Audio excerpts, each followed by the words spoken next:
अस्सलाम वालेकुम, welcome to another episode of biz talk on BUTV Karachi. मैं हूं आपकी host Rifa Asim and today's topic is very important because we are going to be discussing about Pakistan's development. We're going to be discussing the Shanghai Tanzim Ta'awun Conference alongside the MOU signing between Pakistan and Saudi Arabia for around $2 billion. तो इसमें से क्या क्या advancements आ सकती हैं पाकिस्तान के लिए, क्या क्या ग्रोथ हो सकती है उसकी, we have been discussing this. आज हम उनके साथ डिस्कस करेंगे मिस्टर खलील अहमद साहब के साथ। He is a renowned economist. तो आइए उनसे पूछते हैं क्या क्या अपॉर्चुनिटीज़ राइज हो सकती हैं, क्या क्या डेवलप हो सकता है। जी, तो हम अपना एपिसोड आज का स्टार्ट करेंगे विद डिस्कसिंग द शंघाई ताउन तंजीम कॉन्फ्रेंस। तो उसके ऊपर हम थोड़े से सवाल हम स्टार्ट करना चाहूँगी आपके साथ। इसको तो आप मुझे थोड़ा सा बताएगा कि हाउ डज द शंघाई ताउन तंजीम conference aim to promote economic cooperation among other countries as well as Pakistan. हाँ, एग्जैक्टली। जहाँ तक SPO की बात है तो आपके इल्म होगा कि 10 मेंबर हैं। अब 10 मेंबर में आप सिर्फ इन कंट्रीज को देख लें जो बड़ी इकोनॉमीज है। चाइना को आप देख लें, दुनिया की दूसरी बड़ी इकोनॉमी, $18.5 ट्रिलियन की इकोनॉमी है। फिर आप रशिया को देख लें, रशिया दुनिया की 11वीं बड़ी इकोनॉमी, $2 ट्रिलियन की इकोनॉमी है। फिर इंडिया को देखें, 5th largest economy of the world, $3.9 trillion की इकोनॉमी है।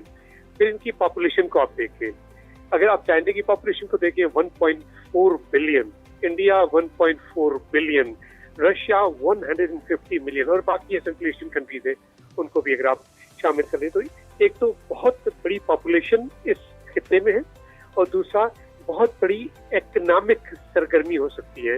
यानी अगर आप इकोनॉमिक पॉइंट ऑफ व्यू से देखें तो ये एक बहुत बड़ी अपॉर्चुनिटी है, खासतौर पर Pakistan being a member of this particular organization could benefit a lot in terms of foreign direct investment. और I presume कि जहाँ तक चाइना की बात है, चाइना का तो काफी ज्यादा इंटरेस्ट है पाकिस्तान में, लेकिन साथ ही साथ रशिया की अगर आप एग्जांपल ले लें तो Russia being the 11th largest economy could invest a lot.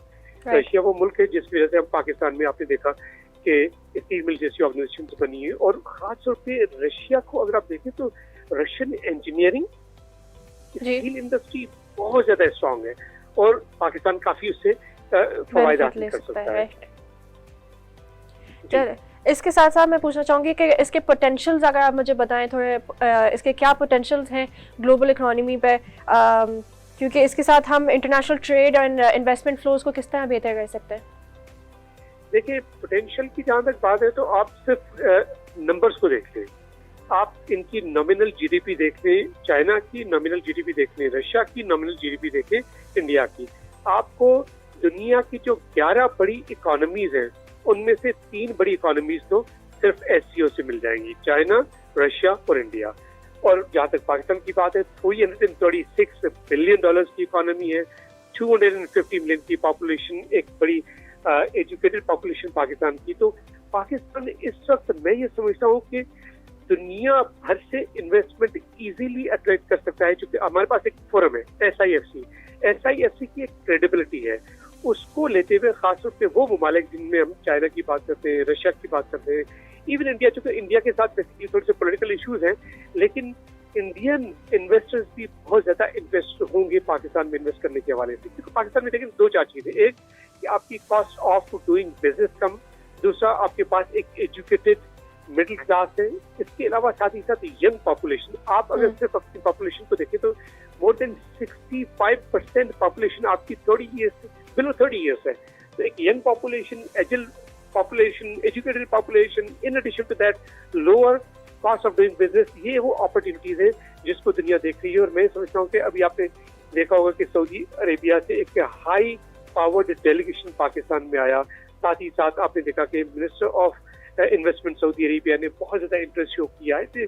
MOUs $2.2 billion के साइन हुए, सिर्फ एक सेक्टर की बात नहीं है, मल्टीपल सेक्टर्स हुए। एग्रीकल्चर देख लें आप, IT देख लें, food, education, mining, minerals, health, petroleum, energy, ये तमाम वो सेक्टर्स हैं जिसमें पाकिस्तान में काफी ज्यादा इन्वेस्टमेंट बड़ी इजीली अट्रैक्ट की जाती है। ठीक है, जैसा आपने ये IT का मेंशन किया, मैं इसी पे आने वाली थी कि जो कॉन्फ्रेंस में कोई ऐसी डिस्कशन हुई या फिर कोई ऐसी स्टेप्स डिस्कस हुए हैं जो कि टेक्नोलॉजिकल एडवांसमेंट्स या इनोवेशंस की वजह से स्मॉल कंट्रीज लाइक पाकिस्तान को कोई बेहतरी या कोई बेनिफिट मिल सकता है।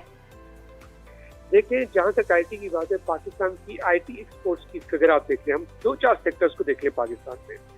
हम जब एक्सपोर्ट की बात करते हैं सिर्फ टेक्सटाइल की, लेकिन टेक्सटाइल के अलावा देखिए राइस एक्सपोर्ट्स, चावल के एक्सपोर्ट से तकरीबन पाकिस्तान 3 से 4 बिलियन डॉलर इजीली कमा रहा है। साथ ही साथ आप आईटी सेक्टर की बात कर लें तो आईटी सेक्टर में इतनी पोटेंशियल है कि इस वक्त अगर ये 2 से 3 बिलियन डॉलर हम एक्सपोर्ट कर रहे हैं आईटी अपनी सर्विसेज को, तो 2 से 3 बिलियन डॉलर इज नथिंग। आपके पास इतनी पोटेंशियल है कि आप इजीली 15 से 20 बिलियन डॉलर अगले 2 से 4 साल में easily through the export of information technology कर सकते हैं। इसलिए आपके पास यूनिवर्सिटीज हैं, they are producing hundreds and thousands of students who are really good in terms of working on the softwares and the things like that.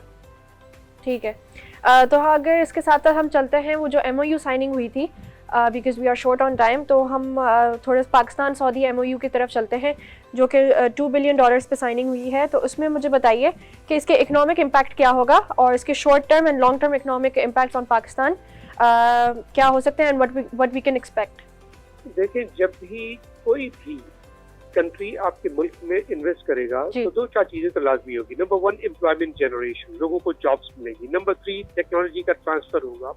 Number 3, जो managerial skills हैं वो होंगे। And the most important thing कि जब आपके मुल्क में चीजें बनेंगी तो वही चीजें एक्सपोर्ट होंगी। आप 2-4 चीजें देख लें, एग्रीकल्चर सेक्टर में अगर आपकी इन्वेस्टमेंट होती है सऊदी अरेबिया की तरफ से, अब जैसे $2.2 बिलियन के MOU साइन हुए। अगर एग्रीकल्चर सेक्टर की बात कर ले, आपकी ज्यादा प्रोड्यूस होगी वही एक्सपोर्ट होगी। चावल की बात करें, आपको अभी बताया कि अगर 3 से 4 बिलियन डॉलर आप अगर इसमें इन्वेस्टमेंट होती है, आप कॉर्पोरेट फार्मिंग की तरफ जाते हैं, you can export more, not only rice but wheat also and other produce as well. In addition to that, IT आपके पास एक चीज है, आईटी के जरिए आप 3 से 4-5 बिलियन तो ऑलरेडी कर रहे हैं, लेकिन इसको आप 15-20 बिलियन डॉलर तक ले जा सकते हैं। फूड एक्सपोर्ट्स पाकिस्तान की $8 बिलियन तो ऑलरेडी है आपकी, आप $8 बिलियन से इसको बढ़ा सकते हैं अगर आपकी वैल्यू एडिशन की तरफ इन्वेस्टमेंट आती है।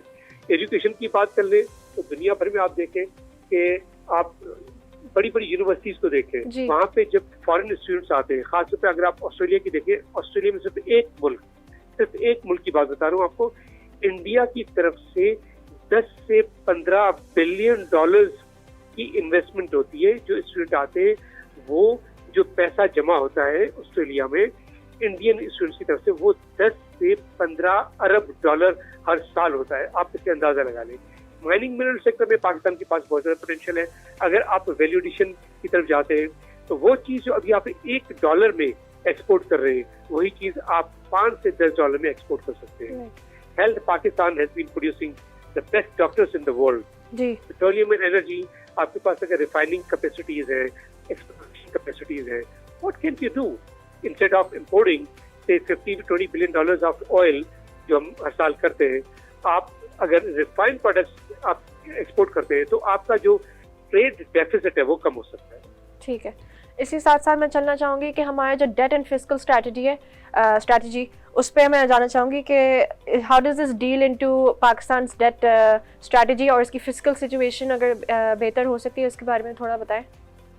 देखिए, फिस्कल सिचुएशन इस वक्त मैं समझता हूँ कि चूँकि हम IMF के प्रोग्राम में है तो हमें कंडीशनलिटीज को लाजमी देखना है, लेकिन मैं सिर्फ एक चीज़ कहूँगा जो हम हमेशा बात करते हैं कि अगर आपने $7 बिलियन का अग्रीमेंट साइन किया है और इस $7 बिलियन का जो अमाउंट है वो आपके पास 3 साल में आ रहा है, अभी फाइनेंस मिनिस्टर ने कहा था कि अगर पाकिस्तान में एक दिन की हड़ताल होती है, एक दिन डिस्टर्बेंस होती है तो 190 बिलियन रुपीस का नुकसान होता है। इसका मतलब है कि अगर पाकिस्तान में 10 से 15 दिन की कोई हड़ताल होती है या सिचुएशन सिक्योरिटी की खराब होती है, कोई सियासी जमात में, किसी खास सियासी जमात की बात नहीं कर रहा, कोई भी सियासी जमात अगर कोई जो प्रोटेस्ट करती है, रैली करती है, तो उससे काफी डिस्टर्बेंस होती है। इसका मतलब है कि 10 से 15 दिन जो है अगर ये सूरत-ए-हाल रहती है तो आपकी इकोनॉमी को बड़ा डेंट पहुंचता है।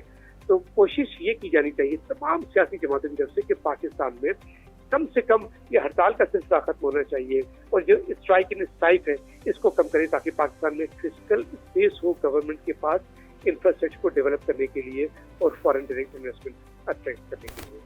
चलो, thank you so much, thank you for your time and for being on the show with us. हमारे साथ लाइन पर मौजूद थे खलील अहमद साहब, एंड जैसे आप लोग ने सुना, हमने डिस्कस किए हैं द शंघाई तंजीम ताउन कॉन्फ्रेंस जो कि होने वाली है। हम उसमें से क्या चीज़ें एक्सपेक्ट कर सकते हैं, क्या क्या डिस्कशंस होंगी, हमने वो डिस्कस किया है along side the MOU signing between Pakistan and Saudi Arabia for around $2 billion.